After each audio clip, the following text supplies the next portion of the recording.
Assalamualaikum warahmatullahi wabarakatuh. Waalaikumsalam warahmatullahi wabarakatuh. Bismillah. Semoga Allah merahmati dan memberkahi Ibnu Jamaah dan keluarga beliau serta ulama-ulama kita, dan semoga Ustadz dan keluarga juga diberkahi dan dirahmati oleh Allah. Amin ya rabbal alamin wa iyyak. Bagi yang bertanya dan kita semua. Pertanyaannya, bagaimana caranya melatih dan menguatkan seni melihat masiroh kita, bukan masiroh, basiroh. Basiroh mungkin nggak tahu, mungkin ada orang basiroh pakai ba. Apakah cukup dengan datang ke majelis-majelis ilmu? Jazakallahu khair Ustaz atas jawabannya. Barakallahu fikum, barakallahu. Enggak, ini nggak mudah. Dijelaskan oleh para ulama seperti dalam Madarijus Salikin dan buku-buku yang lain, bahwa dijelaskan Ibnu Qayyim ya rahimahullah, oh basirah, seni melihat itu jika ketika kita melihat sebuah objek atau sebuah masalah, sebuah kejadian, kita melihat dari 3 unsur. Saya memang tahu 3 unsur itu apa? Saya kasih hadiah banyak. Apa? Banyaknya apa nih? Nah, ini bisa, nggak bisa, Samsung. Siapa 3 unsur? Dijelaskan dalam Madarijus Salikin. Ini penting. Dan ini butuh pengkajian khusus ya, tapi sesi tanya jawab kita jelaskan secara umum aja. Ya, silakan. Ada? Akhwat ada? Hadiahnya banyak, spesial. Baik. Alhamdulillah, nggak ada. Oh, ada? Bismillahirrahmanirrahim. Assalamualaikum warahmatullahi wabarakatuh. Pak Ustadz, saya mau menjawab 3 unsur masalah tersebut. 1, hawa nafsu, 2, lalai, 3, amarah. Makasih banyak. Tapi bukan itu, Mbak. Makasih. Itu, Mbak, itu 3 kelemahan diri kita yang akan menjadi pintu masuk syaitan. Itu dijelaskan Ibnu Qayyim rahimahullah dalam Wabilus Shayyib. Masya Allah nih mbaknya tahu. Beliau ingin ngajarin kita sebenarnya. Berarti ada rahasia. Masya Allah. Jadi hawa nafsu, terus kelalaian, terus apa lagi mbak? Satu lagi amarah. Jadi hawa nafsu, kelalaian, amarah itu pintu-pintu masuk syaitan dalam diri kita. Gitu loh. Pintu-pintu masuk syaitan. Syaitan akan memanfaatkan 3 ini nih. Nafsu kita. Jadi yang akan ditunggangin tuh nafsu kita. Terus yang kedua, kelalaian kita. Sifat kita yang suka lupa, lalai, dan seterusnya. Itu akan dimanfaatkan syaitan. Dan yang ketiga, kalau kita marah-marah. Kalau kita emosi marah, itu udah momennya dia. Udah. Nah, maksud saya di sini adalah seni melihat basirah. Kan hidup itu tentang seni melihat ya. Gimana sih kita melihat sebuah kejadian, sebuah masalah, sebuah objek yang seberat apapun masalah tersebut tetap membuat hati kita tenang, gitu loh. Bisa dimengerti nggak? Jadi mau itu masalah benar-benar pelik banget, berat banget, kalau kita bisa melihat masalah itu dengan 3 unsur ini, hidup kita tetap tenang dan nggak terpengaruh dengan masalah itu. Nah itu Pak, pertanyaan saya, apa sih 3 unsur itu? Ada? Ya silakan. Bismillah. Seni melihat yang dimaksud oleh Ibnu Qayyim menurut saya Ustaz. Bukan menurut Mbak, menurut Ibnu Qayyim. Menurut Ibnu Qayyim yaitu melihat sebelum kejadian, saat kejadian, dan setelah kejadian. Oh ya, jazakallah bukan itu. Tapi berhak dapat pahala. Ya. Itu menurut Mbak benar. Makasih ya, tapi nggak apa-apa. Itu ada babnya khusus lah. Antum mau jawab apa? Sama juga. Bismillah. Melihat dengan akal, ilmu, dan apa hidayah Allah, petunjuk Allah atau jazakallahu khair. Bukan. Ya, yang pertama kata beliau itu melihat dengan nama-nama dan sifat-sifat Allah. Jadi ketika ada kejadian, kita mikir nih, nama dan sifat Allah, apa yang cocok dengan kejadian ini, gitu loh. Contohnya, kita nggak punya duit pada hari ini. Nah, kita harus melihat dengan nama Al-Ghani, yang maha kaya, Ar-Razzaq, yang maha memberi rizki. Terus, itu panjangnya, saya nggak. Ini kalau ini butuh kajian khusus, dan ini bagus banget buat kehidupan kita. Itu poin. Poin yang kedua, jadi melihat dari sisi nama dan sifat Allah. Makanya tauhid asma sifat itu harga mati, jangan sekalian. Itu dasar. Makanya kenapa para nabi itu tauhid, ya itu dasarnya hidup tuh itu memang. Kalau nggak hancur hidup kita, berantakan udah pikiran kita. Kalau kita nggak melihat dari sisi nama dan sifat Allah, bubar semuanya. Makanya kita harus tahu nama dan sifat Allah. Gitu loh. Itu yang pertama. Yang kedua, melihat dari sisi perintah dan larangan Allah. Perintah dan larangan Allah. Jadi begitu kita ketemu masalah, ketemu kendala, ketemu ujian, yang harus ada di benak kita ketika kita ngeliat itu, apa perintah Allah kepada saya dalam kasus ini? Itu dulu. Apa larangan Allah dalam menghadapi kasus ini? Jadi do's and don'ts-nya apa sih, gitu loh. Nah, mayoritas kita blank tuh. Yang ada, gue gak terima dia begitu. Atau apalagi, kesabaran ada batasnya, bro, gitu loh. Jadi ya udah berantakan. Kalau udah bicara begitu nggak bakalan tenang. Karena sabar itu kan al-imsak bil kitab wa sunnah, sebagaimana kata para ulama. Sabar itu kan menahan diri agar tetap on track dengan Al-Quran dan Sunnah. Jadi ketika ada masalah, ada kendala, ada ujian, ada problematika, pertanyaan pertama, di antara pertanyaan di awal-awal masalah tersebut adalah, apa ya perintah Allah kepada saya?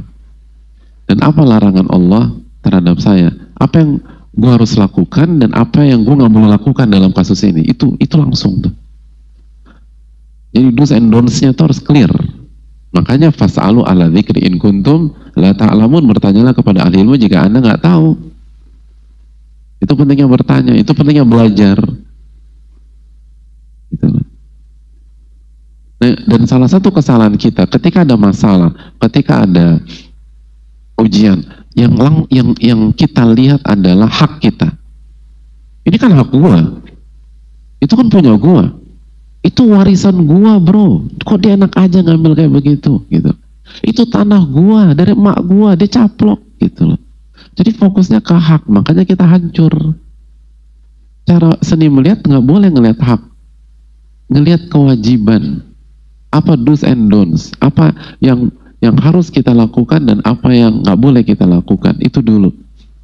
Karena itulah ketakwaan. Takwa kan menjalankan perintah dan menjauhi larangan. Dan ketika kita bertakwa, apa surat At-Talaq ayat 2 dan 3, wa man yattaqillah yaj'al lahu makhraja wa yarzuqhu min haitsu la yahtasib. Barang siapa yang bertakwa kepada Allah, Allah akan kasih jalan keluar dan Allah akan berikan rezeki dari arah yang tidak dia duga-duga. Jadi setiap masalah dan setiap ujian, setiap problematika yang kita butuhkan jalan keluar, gitu. Jalan keluar. Nah, kalau Anda ingin jalan keluar, Anda harus bertakwa. Kalau Anda mau bertakwa, Anda harus tahu dulu apa perintah Allah dan apa larangan Allah dalam kasus ini. Itu poin. Jangan kemana-mana. Jangan loncat sana, loncat sini, segala macam. Jangan. Apa perintah dan apa larangan. Jangan bawa hawa nafsu kita. Hawa nafsu inna nafsa la ammaratun bisu. Sesungguhnya hawa nafsu senantiasa mengajak kepada keburukan, illa ma rahima rabbi, kecuali yang dirahmati oleh Rabbku.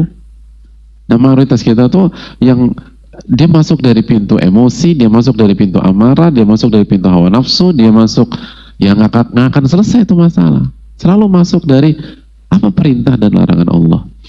Apa perintah dan larangan Allah. Apa perintah dan larangan Allah. Tuh. Jadi ketika, makanya kan kalau mau curhat yang benar itu pertanyaannya, gue harus ngapain gitu loh. Bukan, gue hanya butuh pendengar gitu, enggak kan gitu ya biasanya. Gitu. Aku hanya butuh orang yang mau dengarkan aku, ya kan, ya apa, ya nggak akan selesai itu masalah. Makanya kan besoknya nelfon kita lagi, bro lo ada waktu nggak? Ya karena itu nggak menyelesaikan masalah. Mana ada dalil menyelesaikan masalah? Enggak, gitu. Walaupun setelah curhat 2-3 jam, aku udah lega sekarang. Tapi besok nelfon kita lagi, gitu loh. Gila gue sebel banget, tadi malam ada kejadian lagi. Udah juga, karena bukan itu poinnya. Bukan itu poinnya. Poinnya ya, gue harus ngapain gitu loh. Do's and don'ts-nya tuh apa sih? Karena kalau gue nggak tahu, gue nggak bisa bertakwa. Kalau gue nggak bertakwa, gue nggak dapat at-talaq ayat 2 dan 3. Kan harusnya berpikir demikian. Lalu yang ketiga, melihat dari al-wa'ad wal-wa'id. Dari janji Allah dan ancaman Allah SWT. Janji dan ancaman dari Allah Tabaraka wa Ta'ala. Janji Allah SWT. Jadi ketika ada masalah, ketika ada ada kendala dan seterusnya, maka kita harus melihat janji Allah Subhanahu wa Ta'ala. Bukan janji manusia. Yang jadi masalah, kita seringkali terjebak dengan janji manusia. Dan akhirnya kita sakit hati itu, gitu loh. Tapi lupa kembali kepada Allah, gitu loh. Tapi kalau orang yang yang yakin dengan Allah Subhanahu Wa Taala, ini janji Allah tuh apa sih? Ini ada masalah besar.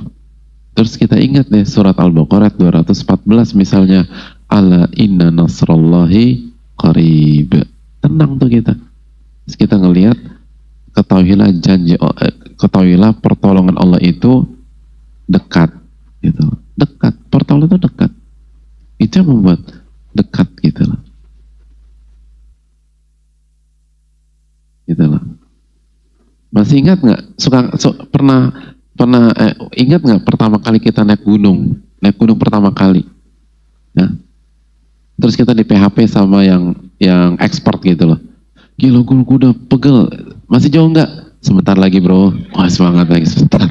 Naik terus setengah jam berikutnya. Gimana bro? Sebentar lagi, naik lagi. Sejam dah. Gimana bro? Sebentar lagi. Iya sebentar, dikit lagi. Semangat lagi. Akhirnya tanpa terasa 4 jam tuh jalan gitu, baru sampai ke puncak. Walaupun kita ngedumel, emang lu tuh PHP-in gue dari tadi. Tapi kalimat sebentar lagi bro itu cukup mujarab. Itu yang PHP. Gimana kalau Allah Subhanahu Wa Taala yang real, yang nggak mungkin salah, bukan janji-janji sorga, bukan janji-janji awang-awang. Ala inna nasrallahi qarib, itu bener real. Ketahuilah pertolongan itu deket. Itu janji. Innamal usri yusra, sesungguhnya bersama kesulitan ada banyak kemudahan. Itu janji Allah. Jadi lihat apa sih, bersama kesulitan ada lebih dari satu kemudahan. Kok sampai detik ini gue hanya ngeliat yang sulit doang ya? Berarti ada blind spot atau missing link yang gue belum temukan gitu loh. Yang kalau aku bisa lihat, aku akan tenang. Jadi kita fokus apa ya? Oh ini gitu. Makanya kan kata para ulama, di antaranya Syekh Shalih Hafizahullah mengatakan bahwa ketika Allah menutup sebuah pintu kebaikan, sejatinya Allah bukakan pintu-pintu kebaikan di spot yang lain. Tapi kita nyesek karena fokus kita hanya pada pintu yang tertutup itu, sehingga kita nggak punya waktu dan nggak konsentrasi melihat pintu-pintu lain yang terbuka. Itu hal yang penting. Ketika Allah SWT menutup pintu ke Mekah dari Nabi SAW dan para sahabat di Hudaybiyah, Allah membuka pintu-pintu dakwah yang sangat luar biasa. Dan pintu Mekahnya dibuka tahun depan, umrah qadha. Dan itu sangat menguntungkan. Itu sejarah mengatakan. Ketika Allah menutup pintu kota Mekah sehingga Nabi harus berhijrah, Allah buka pintu Madinah buat Rasulullah SAW. Itu poin. Lalu dari Madinah Nabi SAW buka pintu kota Mekah. Hadirin yang Allah muliakan, sejarah, antum belajar sejarah. Ma'ashbah Laila bil Bariha. Kaidah di sejarah apa? At-tarikhu yu'idu nafsahu. Sejarah itu akan mengulang dirinya sendiri. Sejarah itu akan mengulang. Falan tajida li sunnatillahi tabdila. Sunnah Allah itu nggak akan berubah, kata Allah Subhanahu wa taala. Nah, yang jadi masalah kita lupa janji Allah, yang kita ingat janji teman. Nah, teman kita lupa sama kita. Nah, jadi dia itu baper. Kita ingat janji dia lupa sama kita. Ya namanya juga manusia. Wong perintah Robnya aja sering dia lupain, apalagi kita. Ya Anda salah, kenapa Anda mengandalkan pihak yang lemah? Harusnya Anda mengandalkan kekuatan Rabbul Alamin. An-nasru minallah, pertolongan itu datang dari Allah Subhanahu wa taala. Itu baru di dunia, belum janji Allah di surga. Lihatlah itu. Yang membuat kita nyesek ketika duit kita dibawa kabur orang apa? Kita lupa janji Allah bahwa pada hari kiamat nanti Allah menjanjikan kepada kita dia akan bayar tuh duit ke kita. Bukan dalam bentuk rupiah. Jadi dolar nih Pak Ustadz. Bukan dolar juga. Tapi dari pahala. Pahala hadirin. Pahala. Itu janji Allah melalui lisan Nabi SAW. Dia akan bayar pakai pahala. Alhamdulillah Pak Ustadz. Tapi aku udah ganjelan nih Pak Ustadz. Kenapa? Ya dia kan nggak soleh Pak Ustadz. Nggak sholat, nggak puasa. Ya pahalanya dari mana? Nanti nggak dibayar juga di hari kiamat. Oh tenang aja. Kalau dia nggak punya pahala, kita transfer dosa kita kepada dia. Gitu. Enak udah. Tenang. Nggak ada ceritanya duit dibawa kabur orang. Dia pasti bayar. Kalau nggak di dunia, di akhirat. Tenang kita. Dan akhirat wal akhiratu khairul laka minal ula. Akhirat itu lebih baik daripada dunia. Wal akhiratu khairu wa abqa. Akhirat itu lebih baik dan lebih kekal. Ketika dia ganti di akhirat itu lebih baik daripada dia ganti di dunia. Dia bawa kabur duit kita 700 juta. Saya mau tanya, kalau dia bayar hari ini 700 juta, siapa yang jamin 700 juta itu kita gunakan 100% di jalan Allah? Sehingga 100 juta itu kita bisa robah menjadi seluruhnya pahala. Siapa yang bisa jamin? Nah, okay. Coba kalau dapat 100 juta mau ngapain? Nah, ngapain? Apalagi musim liburan kayak begini, udah yang ada sana lah, kemari lah, inilah, itulah, healing lah, segala beli ini segala macam. Tapi kalau dia ganti 700 juta itu di akhirat 100% pahala. 100% pahala. Bisa jadi kalau dia bayar 700 juta itu ke kita saat ini, yang jadi pahala cuman 25 juta gitu loh. Gitu. 25 juta. 675 jutanya udah nggak jelas kita buat apa. Nanti dihisap kita di hadapan Allah Subhanahu wa taala. Nah, jadi berarti yang bikin nyesek kita itu bukan dia bawa kabur duit kita, tapi kemampuan kita melihat masalah itu, kemampuan kita dalam melihat janji Allah di balik masalah itu. Makanya kan gak ada duit dibawa kabur orang. Makanya kan Nabi SAW tuh tenang aja masalah uang gitu loh ketika dizalimi. Para sahabat kan nyaman-nyaman aja kalau udah berkaitan dengan uang, karena mereka yakin kok, mereka ngelihat bahwa dia akan bayar, tenang aja. Justru yang membuat mereka khawatir besar adalah ketika mereka zolim sama orang dan makan uang orang, itu bahaya. Jadi selalu demikian hadirin Allah muliakan. Gitu ya. Jelas ini hadirin. Ya. Jadi makanya ilmu tuh penting, darurat. Itu tadi salah satu seni melihat.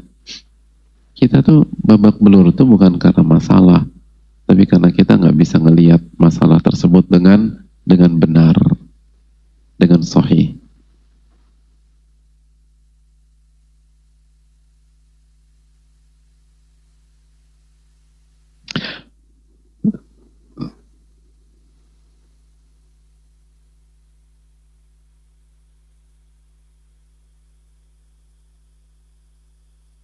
Assalamualaikum warahmatullahi wabarakatuh. Waalaikumsalam warahmatullahi wabarakatuh. Ustaz, Mudah-mudahan Allah senantiasa merahmati Imam Nawawi, Ibnu Jamaah, Ustadz, keluarga, para jamaah, serta muslim dan muslimah di Indonesia dan seluruh dunia. Amin ya rabbal alamin. Wa iyyakum. Makasih yang bertanya.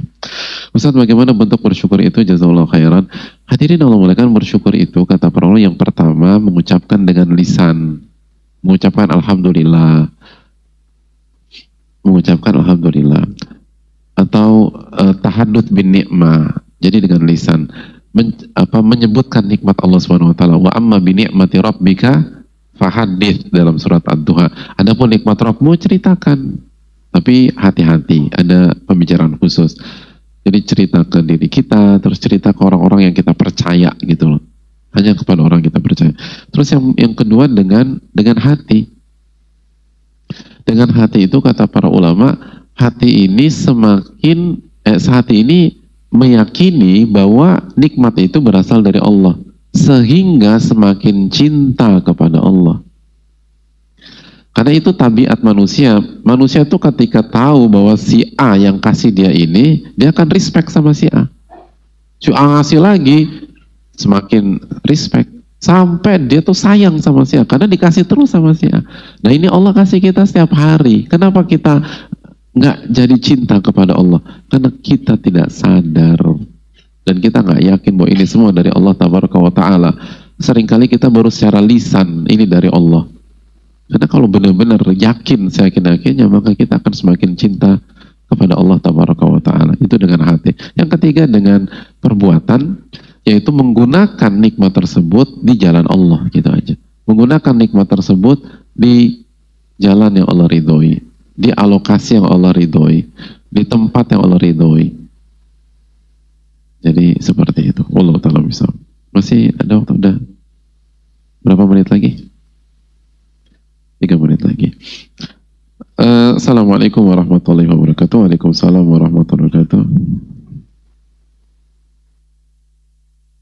Semoga Allah senantiasa merahmati Ibnu Jamaah Al-Kinani, dan semoga Allah senantiasa merahmati Ustadz, keluarga, kaum muslimin, muslimat yang menyimak majelis ta'lim ini. Amin ya rabbal alamin.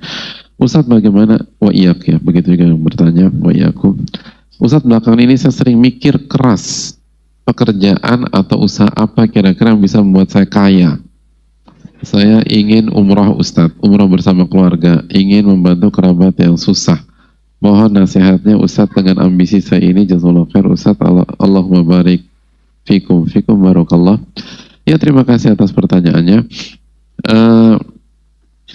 Yang terpenting tuh why factornya, hadirin. Kenapa kita pengen kaya? Kalau kita ingin kaya karena dunia menjadi tujuan, maka itu akan jadi bumerang bagi kita.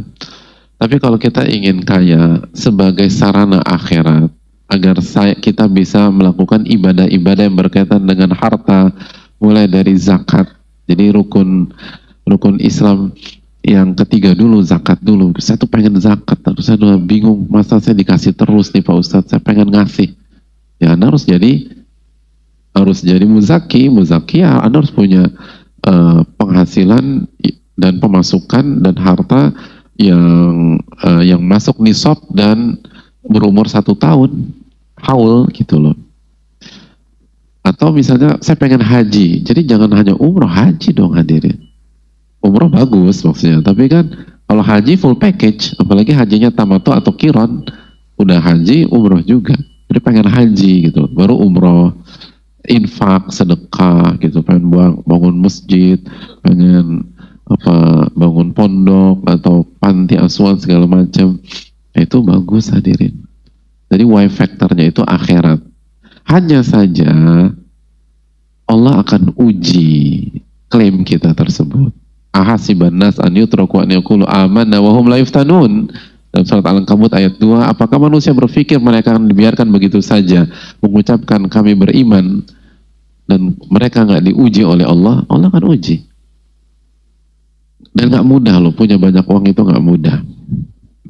Punya banyak uang itu nggak mudah. Makanya sebagian para ulama kan memilih untuk tidak kaya. Sebagaimana sebagian ulama memilih kekayaan sebagai jalan perjuangan mereka. Tapi cukuplah bahwa bidang ini tidak dipilih oleh seluruh para ulama, menunjukkan bahwa kita harus hati-hati. Dan begitulah kehidupan dari dulu. Ada yang kaya, ada yang miskin. Orang soleh itu ada yang kaya, ada yang miskin. Ulama itu ada yang kaya, ada yang miskin. Sampai para nabi ada yang kaya dan ada yang miskin. Dan itu bukan isu. Karena semuanya hanya menjadikan itu sebagai sarana menuju akhirat dan sarana bertakwa kepada Allah SWT. Dan setiap orang kondisinya beda-beda.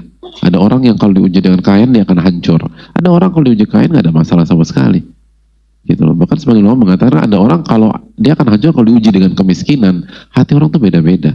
Makanya kita nggak boleh maksakan orang apa yang kita bisa dan apa yang nyaman pada kita. Setiap orang tuh beda-beda, hadirin sekalian.